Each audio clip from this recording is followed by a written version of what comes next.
Hello and welcome to another episode of Contemporary Living Live, where we provide lifestyle solutions for everyday living. I am your host, Melissa Farmer Hill, and we are the platform for champions. And I know this to be true because you're here and I know you are a champion. And I am so glad that you decided to join us this Sunday. I mean, it really means a lot to us because you could be anywhere else tonight and you chose contemporary living. So, thank you. And what I'm going to do is to do my best over these next 60 minutes to make them as entertaining and informational as possible. But before I do, you know what we have to do, right? We have to get the housekeeping out of the way. So, housekeeping notes. Please make sure you like and share this broadcast. I mean, it's free, you guys. It's free to do. And sharing this message helps to get the information to others who can also benefit from it. So please, ladies and gentlemen, like and share.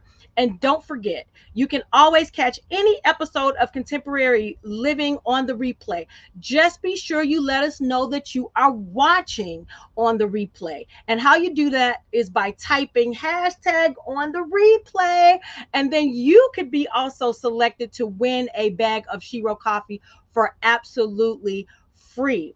Now, if you'd like to get in contact with us for a show idea, or if you would like to be a guest on our show, you can contact us at 312-880-8614, or you can send an email to info@contemporarylivinglive.com. That's info@contemporarylive.com. And now we're going to go ahead and go on to our mover and shaker of the week for contemporary living. So this week, we'd like to give a shout out to Miss Rochelle Crump. Miss Rochelle Crump, she served honorably in the U.S. Army during the Women Army Corps days. That's the WACs for some of you who know. And she served from 1971 to 1973. But since then, Rochelle has been making quite a name for herself in the great state of Illinois as the president of the National Women's Veterans United, NWVU, which is a nonprofit organization whose mission is to ensure that women are not left out of history, and that women are awarded and that they have access to the VA community as a whole, that they have ensured that they understand their benefits and entitlements. And she has opened up the only, as she said last Sunday, she has opened up the only women's vet center in Illinois. And right now, Rochelle is currently fighting against House Bill 0925. And what that is, it would make small organizations like hers, nonprofit 501c3s, uh, make organizations like hers to become affiliated under larger national organizations like the American Legion or the VFW. And what she was explaining to us last Sunday, while on the surface it might seem like a good idea, but the concern is that when you take these smaller organizations and you place them under the direction and the leadership of a larger one, it does favor, it seems to favor the larger organization more by increasing their membership numbers. They could potentially increase their funding in that larger organization, which also could possibly mean that the smaller organizations like hers may get little to no funding after it all trickles down, and they could have an entirely new chain of command. And I mean, these changes, these potential changes could change the scope of the mission of the smaller organizations like NWVU and other organizations like that. So that is Rochelle's current fight, that House Bill 0925. I mean, she's a great woman. I know her personally. She, like I told her, when we were at She Wrote Uncorked last Sunday, I had thrown all of my uniforms away. I was done with the military. I did my time. Let me go ahead and retire. But she was the one who really showed me, guess what? There's more work to do after the military with these women veterans. So that's why I'm a member of that organization. I'm also a member of the VFW. But again, what she's doing, it's helping, it's doing great things for NWVU, women veterans at large, and women in the state of Illinois. So we wish her all the best in this fight. Salute Rochelle. Rochelle Crump, president of National Women Veterans United, NWVU. And so now that we've done that, we're going to go tonight's topic. What is leadership? Think about it. What is leadership? I mean, if you simply put, leadership is the act of leading, and I think that's as basic of a definition that you're going to get. But in the military, we also say that leadership is defined as a process of influencing people by providing purpose, direction, and motivation while operating to accomplish the mission and improve the organization. But the reality is leadership can sometimes be hard to define, right? Because I mean it's very complex, and hopefully, we're going to dig into that tonight. But one thing I think we all know is that we know it. We know leadership when we see it. So that's the dive that we're going to take tonight, into leadership, with the focus on leadership in the workplace, as we talk to Mr. Troy Skaggs. Now, Troy is a retired Army veteran of 35 years and has spent most of his time in the HR domain. He has a knack for helping organizations attract, develop, and support their human capital. But his favorite area is learning and development, which he is still involved with today. The challenge of meeting people where they're at, discerning their educational needs, and creating a training plan that meets the developmental goals of both the individual and the organization is an extremely rewarding experience for Troy. And now he's found a successful second career as senior business partner for in organizational development and culture at OceanaGold. Troy has been married to the love of his life for 35 years. That's such a beautiful thing. That's such a beautiful thing. 34 years. And they have 3 children, 2 grandchildren, a dog, 3 granddogs, chicken, cows, cats, and the list goes on and on and on. Ladies and gentlemen, I present to you Mr. Troy Skaggs.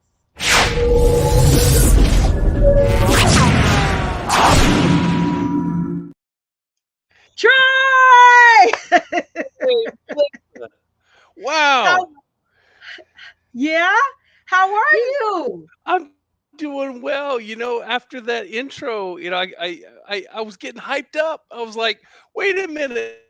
You're right. I threw my uniforms away. Let me pull them things out. Let me get something on. And man, it was just an intro. Wait, thank you. Thank you. No, you know what, Troy? I mean, when I think of leadership, when I think of all that you've accomplished and all that you've done.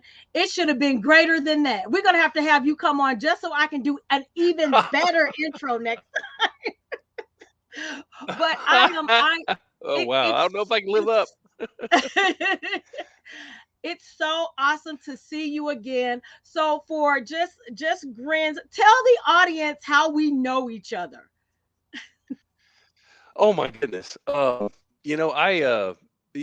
been active duty, right? And then when I come off active duty after a 4 year stint, I joined the National Guard.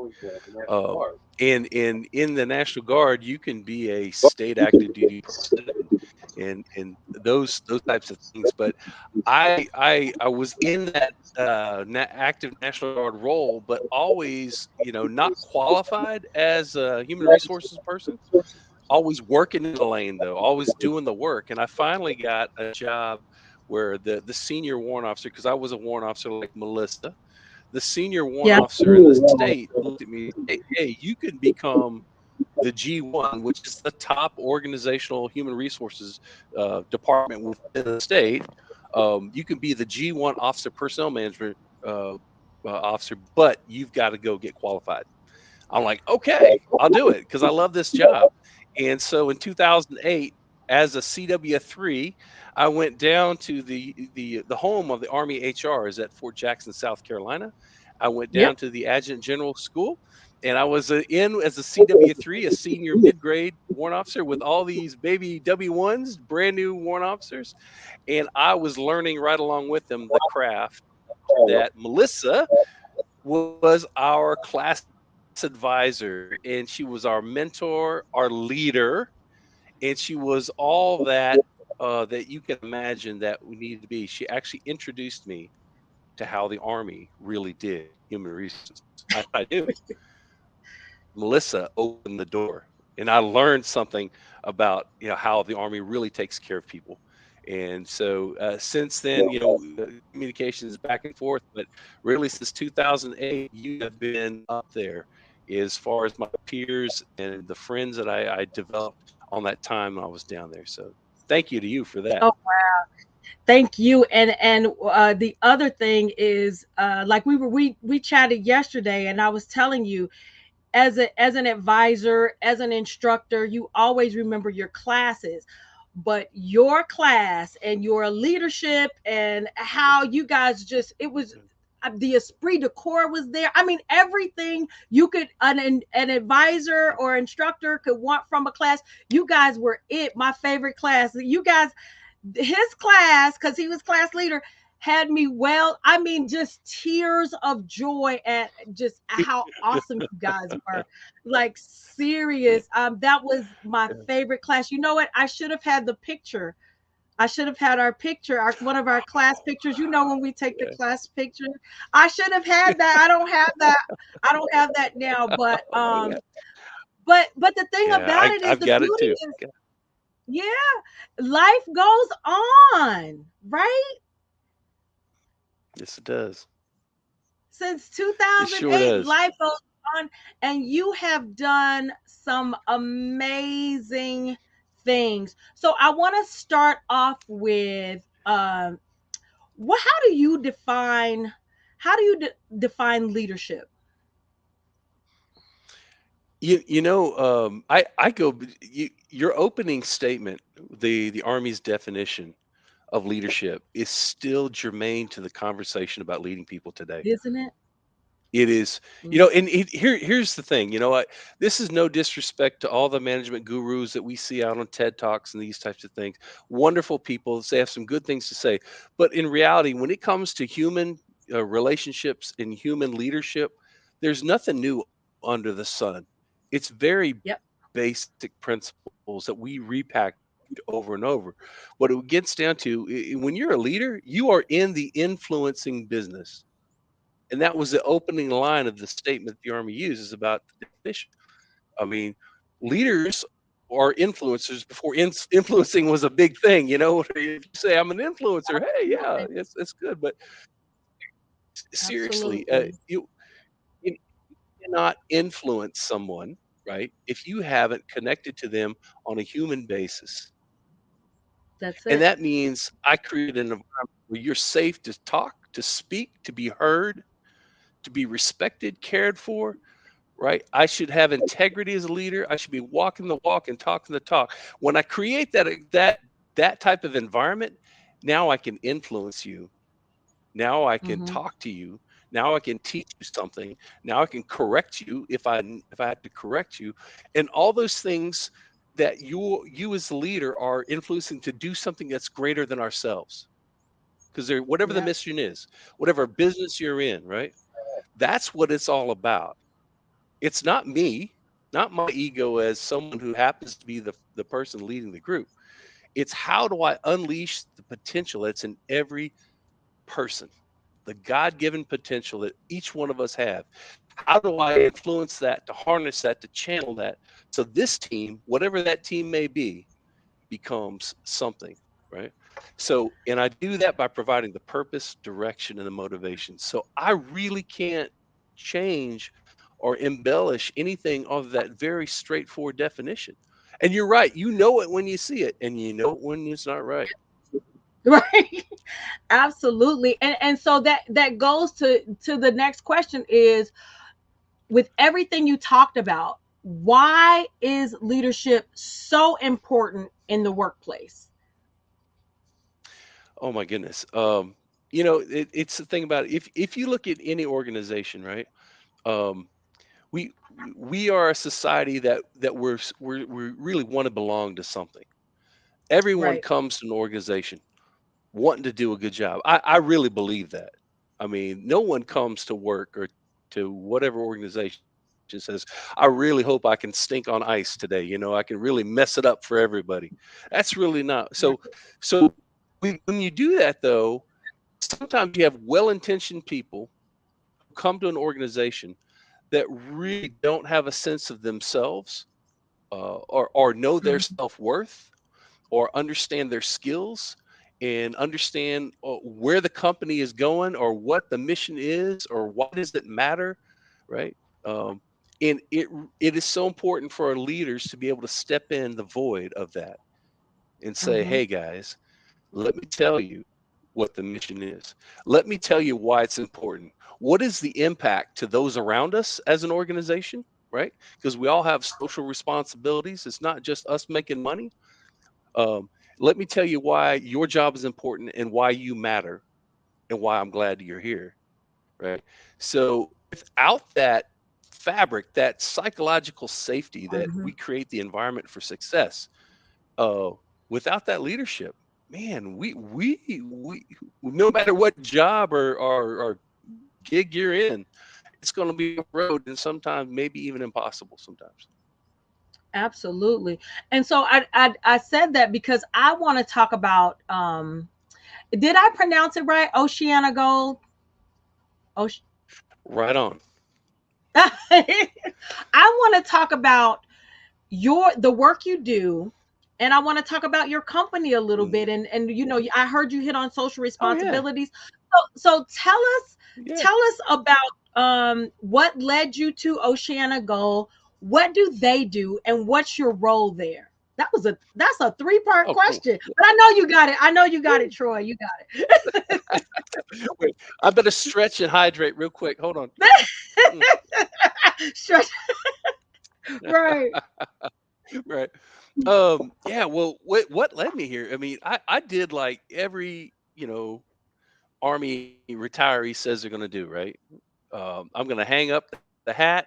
I'm going to throw away the uniform, right? And I'm Yep. going to sit on my butt on the porch, and I'm going to collect dust for a little while. I'm going to do nothing. Mm. Yes, sir. But That was my so I intent did. too. Yeah. Right. So, you do that for a couple months. You go through that. You decompress a little bit, right? Yeah. And you do all the projects around the house you can afford to do, and you Right. start Right. checking out checking out crossword. And the minute you start checking out what's the latest crossword puzzle and things like that, you're not as engaged as you normally are. Long story short is my eyeballs started to itch a little bit. I was like, oh, I got more to give. there's still Right. fuel in this tank. I got to do something, right? Yeah. So I started hitting the job application circuit, right? And that's a humbling experience. I mean, I Wow. Yeah. retired as a CW5, 420 Alpha. Man, I had swagger that Oh, wouldn't quit, man. Street cred that's right. for miles. But yeah, when I started handing in an application, they go like, "Chief, what? Who? I don't know who you are, right?" So, and there's of it too. There's, I don't want to call it straight up ageism, but they look at Yeah. the resume and they look at a cat my age are like, and I got asked, why do you want this job? Like, Right. you're kind of overqualified.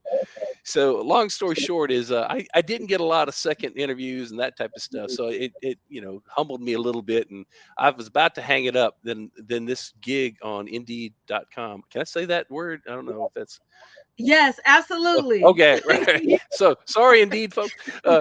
Indeed.com popped up, and it was this gold mine. I'm like, a gold mine job. Yeah. Now, mind you, on my back porch when I read this, as I'm collecting my dust on my porch, as the Right. crow flies about 15 miles from my house. I had no Mhm. idea there was a major Oh, gold mining operation in the state of South Carolina. Had no idea. that's crazy. Never knew about it. Yeah. So I started reading the job requirements, and I'm like, man, that's exactly leader development stuff I was doing, at the AG school there at the Social Yeah. Sport Institute at Fort Jackson, and stuff I Mhm. had done as an instructor, all that kind of good stuff. So I applied, got the gig, and they like what this. And ironically, I had to do a demo class. I had to put together a PowerPoint presentation, a 15 to 20-minute class, and it was on leadership communications. Isn't that something? Too That was the easy. class that got me the gig. Oh, wow. Oh, Yeah, so wow. but truly it was like, I'm I'm a faith-based person. I thought, man, that's a God thing Right. because this job just Yeah. fell in my lap and I am made for it and I love it. And it's like being a warrant officer all over again because I get to, Right.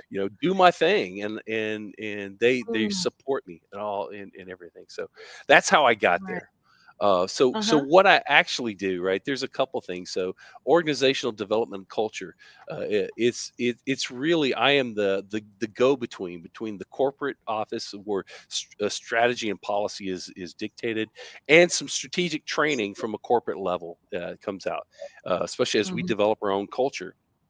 I have to do a lot of these. So I do a lot of that kind of like tailoring the for an American market because we Mhm. have 4 mines. We have 2 in New Zealand, we have 1 in the Philippines, and 1 here in South Carolina. Mhm. So I do that, but also the big heavy lift I've been doing lately is from scratch a leadership development program. Wow. So yeah, we have to take people in. It's amazing. We're really good as an organization as identifying talent, right?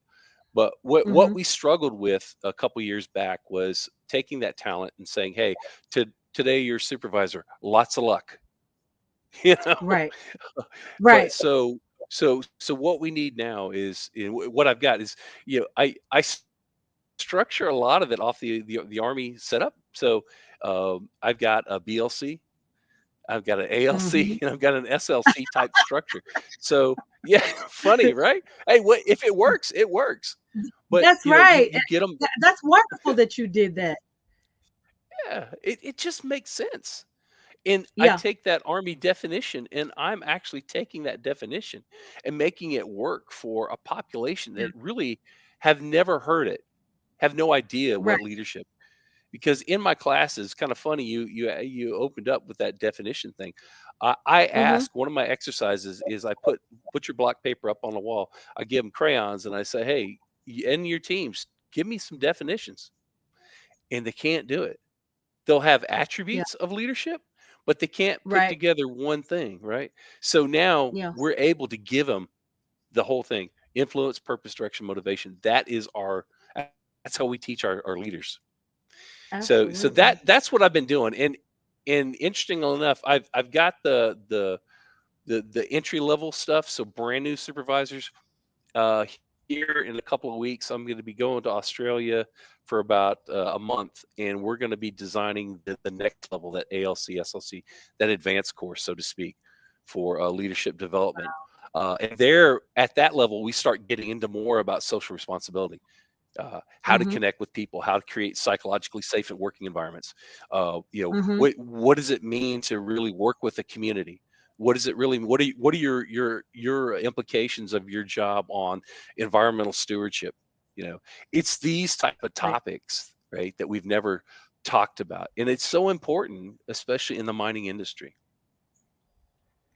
Right. And now some people can you explain, because I want them to know you're talking about real gold. It's not like you're talking to that Oh yeah, it's named Oceana Gold for a reason. So you just even elaborate like right. exactly what you do?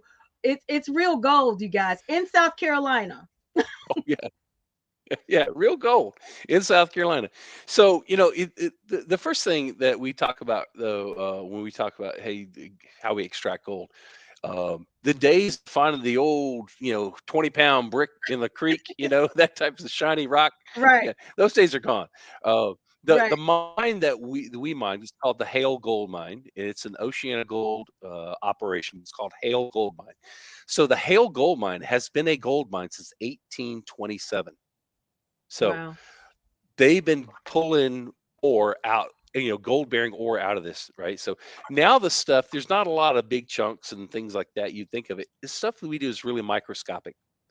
Um, Mhm. and we take the rock, we pulverize the rock down, and there's some processes that we go through that really I don't know. I just see it in action. Uh, but what happens is through a chemical and electrical process, right? We actually extract the gold, refine it down, melt it, and we pour it into what we call doré bars. And these doré Mhm. bars are sent into the industrial market. So here's where the conversation, if you talk to some people like mining industry and some people don't like mining industry, but here's where it Okay. normally goes a little sideways, is in the mining industry we're kind of looked at as, hey, you're consumers, you're taking up the resources, and you're doing these things, and I understand where that sentiment comes from, but the paradigms of the mining industry of yesterday aren't the paradigms, that the realities really that we go through today in Oceana Gold. Because we do, right, we are a commercial entity, we are in it a for-profit organization, but we have Mhm. so much of self-governance that makes sure that we talk about things like employee safety, environmental safety. We talk about the safety and the welfare and the being of our communities and that we work and live in, and the peoples around them, before we talk about ounces of gold. Um, Mhm. and in it's it is not so much that um, people think about gold mining from an aspect of, well, it's you're just lining the pockets, you're just making money. It's really not that too. I mean, sure, some of the gold we produce may find its way into a secondary market that makes gold and gold bullion, things like that. The overwhelming lion's share of our gold goes into the industrial, manufacturing base. So also thinking about things like life-saving equipment.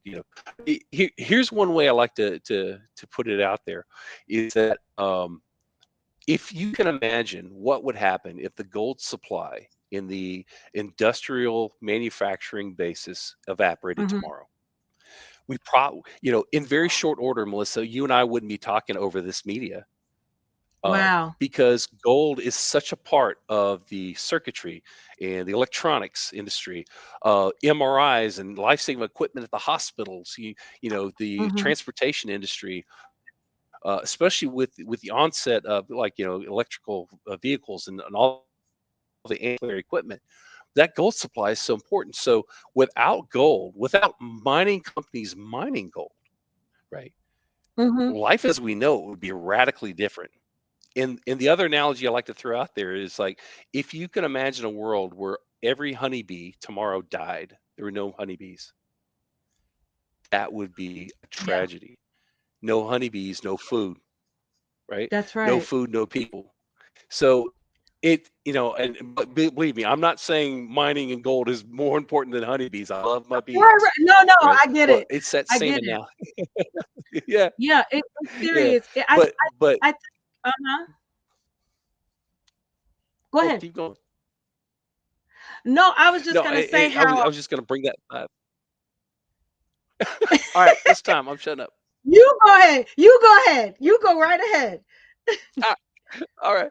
All right. So yeah, I would just bring it back down. So but what in reality, what we do, all right. I can't Mhm. speak for all mining companies. I don't know all the mining Right, companies, but I know about the one I right, work for. right.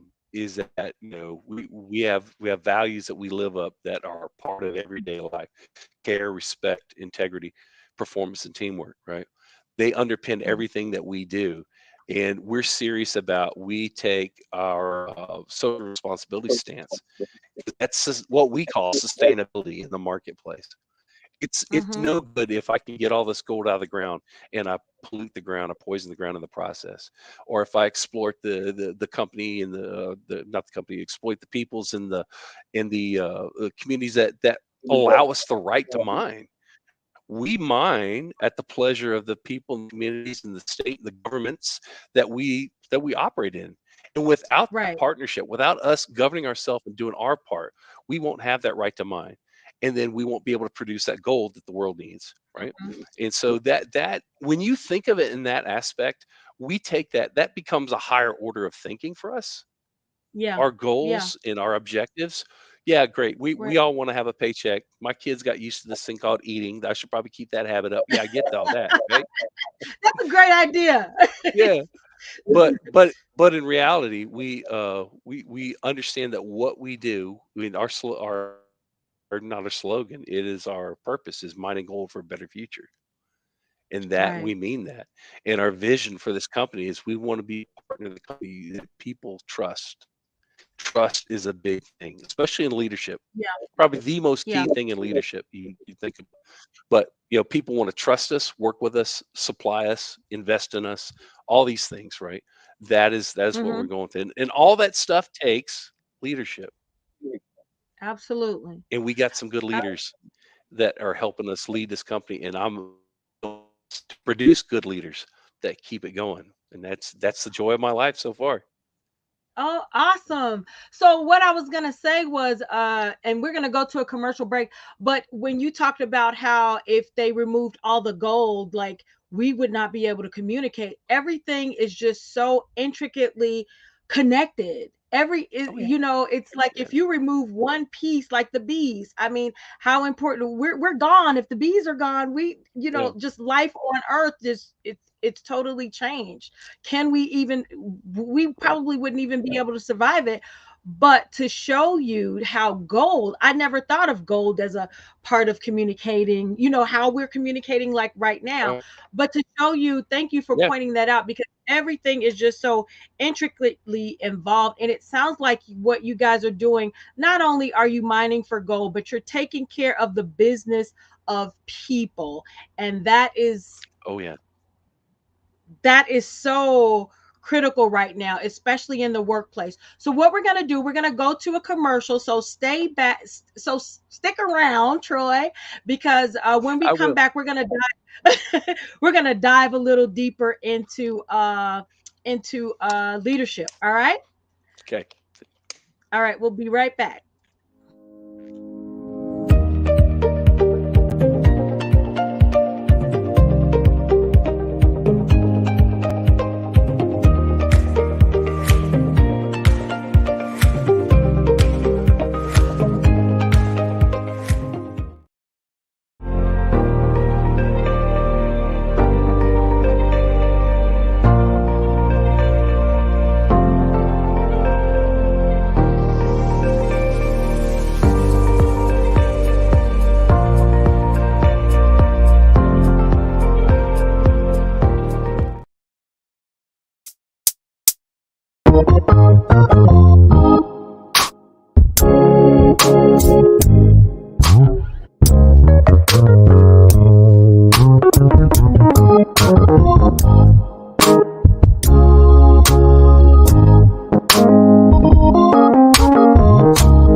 And we are back again, again, again. Please like and share this broadcast that we have going on with Troy Skaggs talking about leadership. And what we're going to do now is bring him back. Troy, Hey, hello. you stuck around. Yay! but but Yeah. but I want to get back to this leadership. So, like a lot of people on their job, I'm so grateful and thankful. My military experience, for the most part was I couldn't ask for a better experience as far as learning leadership, learning different styles of leadership, learning what effective leadership is and Mhm. is not. Yeah. They say if you Right. want to, be a good leader, just look at the leaders around you and see what they do, those that pick up the styles that you like, Mhm. and for those that are not as effective, don't do those things. I think, especially for us in the military is one of the quickest ways you can gain leadership, because it starts, within your Yeah. squad. First, you become responsible for yourself, then you're responsible for a team, then a squad, then a platoon. So it goes on and on. So I want to talk about effective leadership. What are some of the things that you think makes an effective leader? I think I'll just say this: a lot of people on their job, they don't feel heard. So I know that's one of the Mhm. key factors. But in your opinion, what makes an effective leader? So, I mean, you hit one of the key things right there, and that is, active listening. It Mm-hmm. because we're in the influence business, right? Mm-hmm. The communication is not one way, right? And Mm-hmm.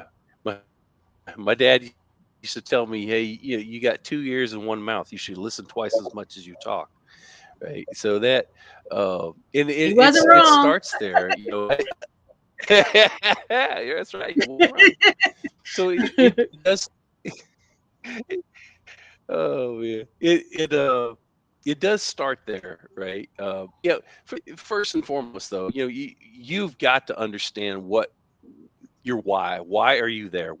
Why is your organization there? Why and that's why I hit so hard on understanding our purpose and our vision and making that make sense in my head first. So I make that connection that what we do is important, right? So in once I do that, and the next thing obviously you're gonna look at your team that's around you, right? So Mhm. I mentioned trust as well, right? So if I'm going to go into a new situation, the first thing I have to do is establish rapport. I have to establish trust, and I can't do that if I'm always talking. I got to do some listening. What's going on? Are you heard? Because you hit it right on the head. Most people that leave organizations leave because they feel disenfranchised, they're not engaged, simply because they don't feel like they don't belong. Mhm. And there's a number of reasons why that, but the most effective thing you can do is first is right, yeah, one, connect with people on a human basis, two, listen to what's going on, and three, start building as quickly as you can trust, and that trust comes in a lot of different forms, right? So in my opinion, my history, my experience set has always served me well as far as what makes an effective leader. Mhm. And care is a big thing. It's coincidental that care lines up as one of the top values that OceanaGold has. But if I care about you as a human being, because we're in the people business, right? You can tell when Right. that's genuine and when that's not.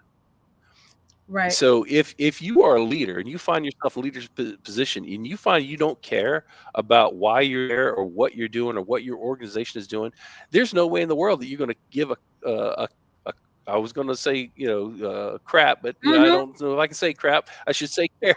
Yeah, if you don't give a crap about the people in your team, that's going to come through real quick.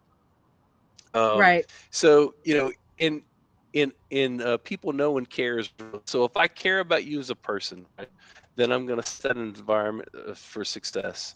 I'm going to make sure you're Mhm. heard. I'm going to make sure you feel like you belong. I'm going to make sure that you know your worth. I'm going to make sure that you know how you contribute to the team. And Mhm. those things right there, right? The rest, the momentum of the team, the synergy that you will leave when you have a collection of individuals who feel loved, respected, you know, belonging like that, you should Right. see how they gel come together in a team. I think that that's so critical, and it help it. Now I want to ask you another question, because a lot of people feel as though, like, Monday morning, tomorrow morning, they say that most people have, that's the most time, like, Americans have heart attacks, because Yeah, they go to a yeah, job they don't want to be on, that they go to a job right. and they don't want to be on. Mhm. And it's really critical, finding something that you enjoy doing. Of course, you have to feed the family, but how would you, if you have someone that doesn't really like their job but cannot afford to leave at this time, whether educational or for whatever purposes, Right. how would you convince them, or have a discussion? What would that discussion be like, as far as how to change their why, to get them to see? I know I have my own opinion of it, but if I don't like my job, and Yeah. I gotta stay here for financial reasons, um how would you, Mhm. as a leader, encourage them, or what would be your response to that? Yeah, I'm gonna assume that that person would come to me, right? If I've laid out Yeah. the environment that I described, that they would feel safe coming to me and say, "Hey, look, hey Troy, I'm really having a rough time here. I'm not getting it right." So Right.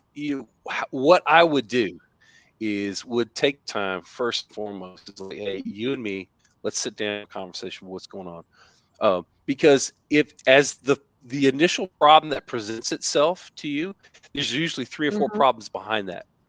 So you kind of if you ask somebody why 5 times, you'll get down to a root cause analysis, right, of what's really going on. Right. And I have found I've actually had this a couple times come up in the past. And how do you change that motivation around? But Right. it is getting down and figuring out those whys and then helping them not doing it for them, but helping them figure out Mhm. a strategy. We call it the grow coaching model, right? Mhm. What's your goal in all this? Hey, well, I just really want to like what I'm doing right now. Oh, really? Well, what's your reality like right now? That's the R. Okay, Mhm. well, it's I don't like my job. I don't feel empowered. Oh, wait a minute. Why don't you feel empowered? Well, because I'm always getting cut off. Why are you getting cut off? Right? And then once you go through that, and then you'll say, okay, well, what are your options right now? Right?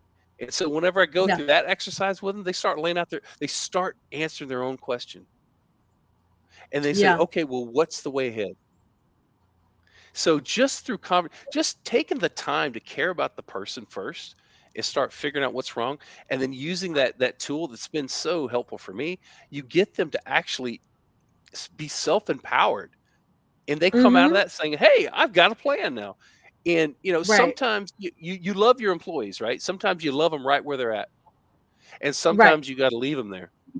Mhm. You can't help everybody, but it is that willingness that a leader should be able to do to get down Mhm. and help that person. But that's how I would approach that. Right, wrong, or indifferent, Melissa. That's just how I've done it.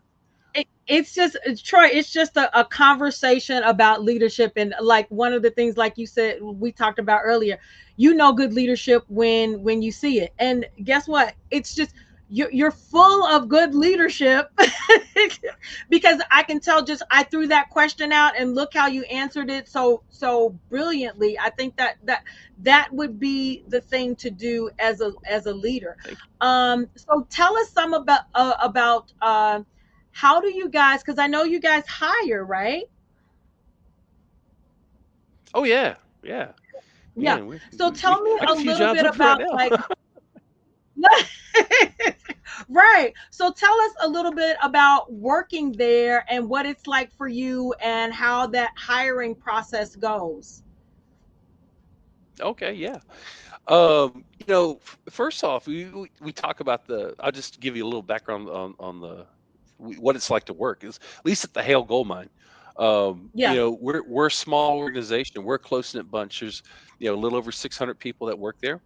So we have to work on teams. So whenever we have a new hire come in, right, the first thing we do is we go through a serious set of onboarding processes that get understand what we do, how we do it, what's the OceanaGold way, and then pairing you up with a sponsor in the group, getting things like if you wear a uniform, get your uniform sizes. That so it's this constant like almost immersion I guess process that Yeah. starts to get the belonging going, right? So that's good. So know that going in there, you're going to get our culture that we're building there is one that says that, hey, speak up. Yeah. Even though you're the new kid on the block, you got ideas, you have perspectives that come from the outside, and as long as you are coachable, as long as you respect all people, as long as have like some type of motivation, self discipline, these types of things. That's the kind of fabric that we have there at the site. So, we love to see people apply, and what we have is a whole range. Imagine just about every skill set you can imagine. Even though we're a mine, yeah, sure, I need truck drivers. I need folks who can fix trucks, big truck. I mean, really big trucks. I need people who can do underground. So we have we have surface mining, we have underground mining. So we have vehicle maintenance in both those. I need engineers. I need mechanical engineers. I need process. Our process plant is what actually takes the raw ore and breaks it down and turns it into gold. We need that is a whole plant in and of itself. You need industrial maintenance. I need electricians. I need hydrogeologists. I need regular geologists. I need commercial people who had financial accounting. I need folks who can do continuous improvement. So almost anything you can imagine in any industrial organization, I'm going to need it. So oh, I Wow. and I see that you put the banner down there. Yeah, we Yeah. have Uh-huh. it's go ahead. No, go ahead. I'm listening. Okay. Yeah. So we have a recruiting system that if you go through that website down below, you're going to see the entire global footprint, right? So who knows? Maybe someone listening to this podcast might want to work in either New Zealand or the Philippines or the Europe. But if you're looking in the U.S., it's going to be here. Look for Kershaw, Kershaw, Kershaw, South Carolina location, and you'll see all of our jobs that we post. So, and if you like there, that link that you see scrolling below will take you to the application process, and you do it there all online, and then put in your information, and hopefully, we're talking to you at some point in the future. You can join our team. It's a great place to work. Yeah. Did you? I don't know if we discussed this. Was there also investment opportunity as well? Yeah, so and now this is the part, hand on my heart. I'm gonna say, hey, look, there's people who do this that's better than me, but we do have an Right. investor relations on that same Okay. www.oceanagold.com, right? So if Okay. you Yeah. go to that spot, there'll be up at the banner. There'll be for investor relations, but that's normally like your like serious investors, like institutional Yeah. investors, like 401k funds and that type of stuff. Yeah. But we Yeah. are actually a publicly traded company. We're traded on the Canadian Stock Exchange. That's where our corporate headquarters is right now. Ah. And Okay.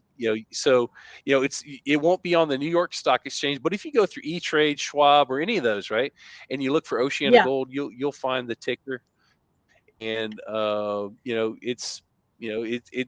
we're doing okay. I think anything more, I'm not going to strain to an Right. area of talking about Right. financials and things Right. like that. Right. Get Right. me in No. No. trouble. No. So Yeah. I'm not I. trying I to don't. do. I don't want to get you in But trouble. if But there but you is opportunity there for if just go to the there is website. opportunity. Go to the Yeah. website, right? Yeah. But Absolutely. Absolutely. So I just want as we close out, can you believe that's the time? wow, you're right. This is like gone. That is the time. So what message on leadership or any of the things you talked about would you like to leave? You've got a little bit of time to elaborate if you want to, but what message would you like to leave our audience? If you are going to lead somebody, it's not about you. First and foremost, it's not about you, right? If you're in a leadership, you're leading because you care about people. And if you're in a leadership position, you should actually be loyal to the company that you're working for, and you should be the champion of the profession that you're working with, right? So all those things come together in one thing, but the basis of it all is people, trust, creating an environment of success for them that's psychologically safe for them to speak, be heard, and feel like they belong. You do that, you achieve that, there's nothing your team can't do. Wow. And that's in work and in life. I mean, Oh, yeah. Yeah. yeah. Good stuff. All right. Troy, it was so great. I'm so glad we got the opportunity to do this. Thank you, thank you, thank you. And I hope you just continue to be blessed on your second career at Oceana Gold. So glad you're loving it there. And thank you for just Thank you. taking the time out to tell us about it and to talk about leadership. Thank you for the opportunity, Melissa. It has been a really good time, and it's so good to I see you again, know. my friend. You too. All right, my friend. I will see you again later. Bye, Bye bye. everybody. You guys, that was so good. I'm telling you, when I say Troy is a leader, I absolutely mean it. From his career, his 35-year career in the Army, all the way to what he's doing at Oceana Gold now, just amazing. And we thank him for just coming out and talking to us. And of course, I want to leave you with something like I always do. And as I close out, I really want you to think about this. So, according to financial experts, the percentage of Americans in debt, I'm always looking at that, is around 80%. So, that's 8 out of 10 Americans have some form of consumer debt, not including the mortgage debt. So, I recently was watching CNBC, and the woman said that the credit card debt in our country is now at $1 trillion, or over $1 trillion, and never in the history has that happened. And so we know that the banks are very happy as millions of credit card holders keep carrying balances month after month and year after year. But you got to see how debt destroys your future. And so they gave a few ways to help you think about paying it off. So if you're a person in debt, here are a few tips. The first thing you want to do, you want to call your credit card issuer and ask for a lower percentage rate. You can do this stuff yourself. You can do this stuff yourself. Ask for a lower percentage rate, because you guys, we're going, I don't know if you're feeling, no, we're all feeling the recession to some degree. It's happening. And now it might get worse, especially with interest rates and things like that going up. So make sure that you become debt free. It's so important for you to not have that credit, especially the credit card debt. Number two, so if you qualify, try to get a 0% interest free balance so you can transfer that credit card debt. And then of course you can also use the snowball method, which is paying the lowest amount on your credit card first, or the avalanche method is when you pay the highest interest rate first. So there are a few things that you can do. But there are also so many approaches to just getting out of debt. But if you don't want to do any of that, you can go through our Nove Debt Help Program. This program could help you reduce your monthly payments by 50%. So if you're paying, let's just say $500 a month in your credit card bills, imagine just paying $250. Now, what would an extra $250 per month do for you? Just think about it. You can be on your way out of debt in less than 5 minutes, starting with the free evaluation consultation. And all you got to do is click the link that I will be placing in the chat. You guys, the time to manage your money is right now. You have to do better. We have to do better. So don't let your debt, rob you of being able to save and invest for your future. And then finally, I just want to say, I want to close out. And once again, I want to thank Troy. And the final thing, as I always say, as believers, we know that Christ died, he was buried, and rose again on the third day for our justification. And I want to encourage each and every one of you to grow deeper in your faith and confidence in God as you continue to evolve as a human being. It's so important now more than ever to stand firm in his word. And on behalf of myself and my hardworking husband, Andre Hill, be brilliant, be you, be blessed. We'll see you next time on Contemporary Living. Thanks for watching.